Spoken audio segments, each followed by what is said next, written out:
So, you have an M. Night Shyamalan movie for me. Yes, sir, I do. So as you know, I am M. Night Shyamalan. No, you're not. Well, you can't prove that I'm not. I feel like I could, though. Well, Anyway, as long as you have an M. Night Shyamalan-style movie for me, I'm listening. I sure do. So right off the bat, I was thinking this could be a good movie for Bruce Willis to star in.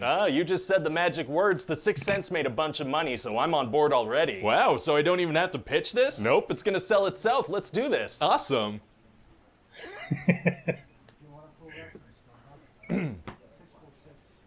All right, I guess you could pitch me the movie. Okay, cool. So we're gonna start the movie off with a bunch of random facts about comic books. Why? I don't know, I guess just to establish that comic books are a thing. I guess that's important to establish, because comic books aren't exactly mainstream. Yeah, people aren't exactly lining up to go see Marvel movies. And they never will. Anyway, so we're gonna meet the main character, David Dunn, on a train, and he's, actively trying to cheat on his wife. Oh my god, is that really the best way to get us to root for the main character? Yeah, because he's gonna get rejected by the woman, so we're gonna feel bad for him. I kinda have more respect for the woman that rejected him, to be honest. Oh, well, don't get too attached, because the train's gonna crash and she's gonna die. Oh my lord. Yeah, everyone's gonna die except David. He's not gonna have a scratch on him. How is that possible? Well, that's actually the premise of the movie. It's this guy realizing that he might be a superhero. Oh, interesting. What are his powers? He's super strong, he's pretty much unbreakable, and if he touches people, he can see the bad stuff they've done. Very cool. And what does he do when he realizes he's a superhero? Well, that's the thing. The entire movie is gonna be him realizing he's a superhero. Oh, it feels like that's a pretty simple thing to test. Yeah, it is. So I had to figure out a bunch of ways to stretch this out to be a feature-length movie. Oh, how'd you manage? Well, for one thing, the characters stare in silence for about half the runtime. That'll help. Yeah, they'll even dramatically pause in the middle of sentences sometimes just to stretch things out even more. Unnecessary dramatic pauses in the middle of sentences are...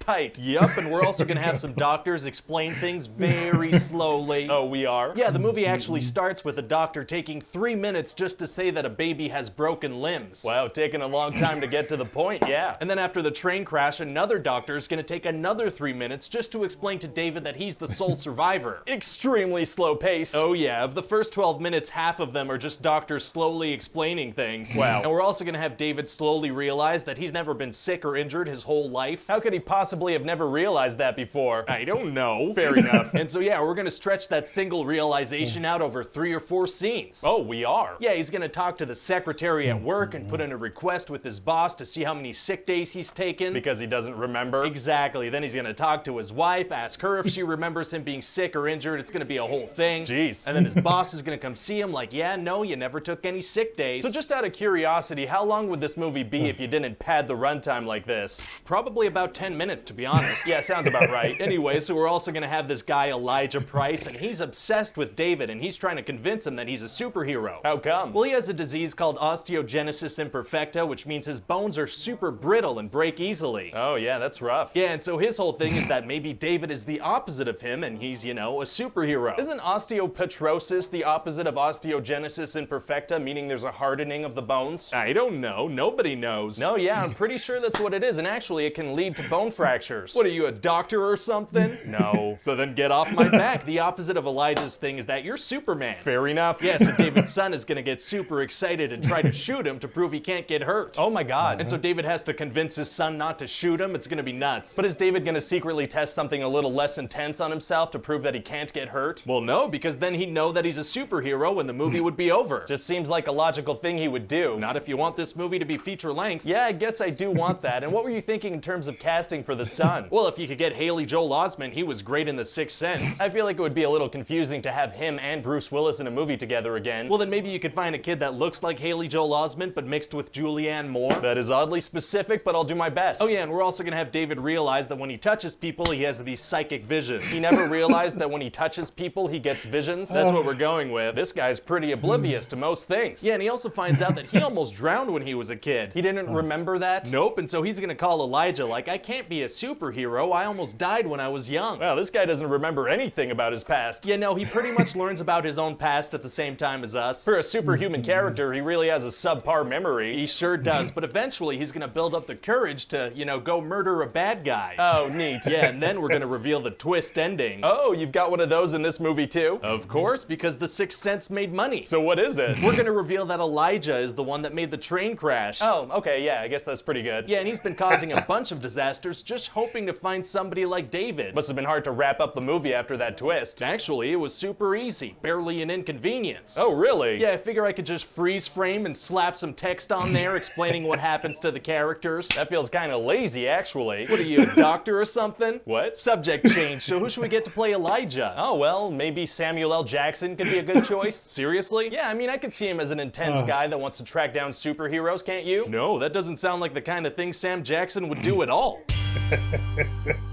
What? No.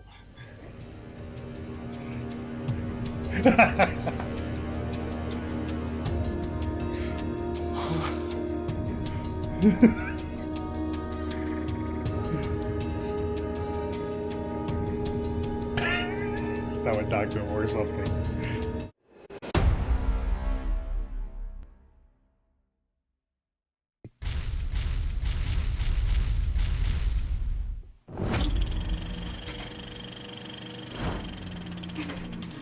After his breakout hit, I see dead people. but before we had to break up with him, Bring me all your elderly! M. Night Shyamalan was still unbreakable.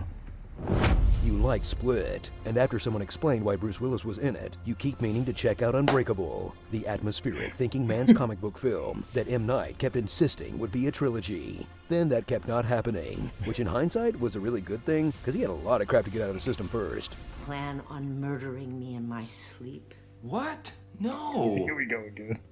Worth it? Bruce Willis shines as David Dunn, a detached middle-aged man who doesn't take full advantage of his talents and just kind of mopes around even though he's got it all, aka Bruce Willis. Oh, yeah. Watch as his dreary life is turned upside down by Elijah Price, a fragile obsessive who insists that everyone likes comics the same way that he does, This is an art gallery, my friend. And this is a piece of art. and who's prone to angry, violent outbursts, aka modern-day comics fans. Together, they'll shake up David's midlife crisis by discovering he has the power to lift any weight, lick any toilet seat, You don't get sick. and pause for any amount of time in the middle of a sentence. I'm so moving there. Just. Oh, just not now. Something's. just not right. This morning was the first morning that I could remember that I didn't open my eyes and feel. Sadness.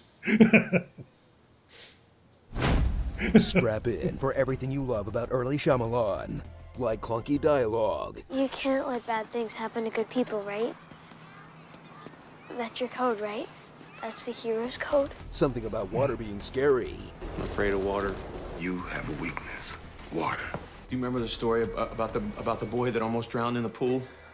and a twist you'll never see coming the first time that will be so obvious the second time around, you won't know how you missed it. They say this one has a surprise ending. I mean, is it still a twist if you're expecting a twist? Or is the real twist knowing he knows you think a twist is coming, so he probably won't do a twist, then doing a twist anyway? Boom! Shyamalan! So before you experience the mind-blowing scale of the next big comic book movie, dial things back. Like, way back. For a superhero film that does it all without CGI, epic battles, or sky beams. Because sometimes all it takes to tell an epic story is the power of stairs.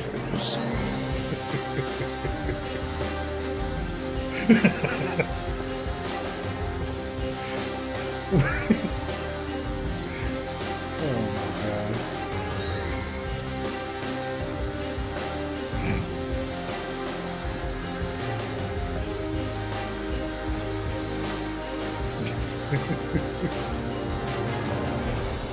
Oh jeez. Staring. Sigh Hard. Haley Joel Osment. Brakeman and Robin. And in West Philadelphia, born and raised, near the playground was how he spent most of his days. Healing up's taxing cause fate is so cruel, too sick to shoot b-ball outside of his school. Then an unbreakable guy who was up to some good. Started saving children in the neighborhood. He derailed one little train and the guy got scared and said, I'm sending you to an asylum for psychological care. Man of Feels. That's a pretty good Man of Feels, yeah. You better not be jacking off to the Japanese comics, I swear to God. It is called hentai, and it is art. Good day, sir. Now, I'm just going to put it out there. I feel like Unbreakable is one of his few movies that I am able to watch over and over again because it feels, one, it's like a comic book movie, and we know that. It's pretty much a comic book movie. And his deal with having twist endings works in this film to me. Yes, it is pretty much out there and put right in your face throughout the movie, but I just like how he did it in this one. And I like the performances too. I mean, I appreciated them. That boy should have been Haley Joel Osment though. Might as well have been because he's just a lookalike. So I wonder, maybe Haley Joel Osment wasn't available. Who knows? It's one of my favorites. Like Signs and this one I can watch pretty often.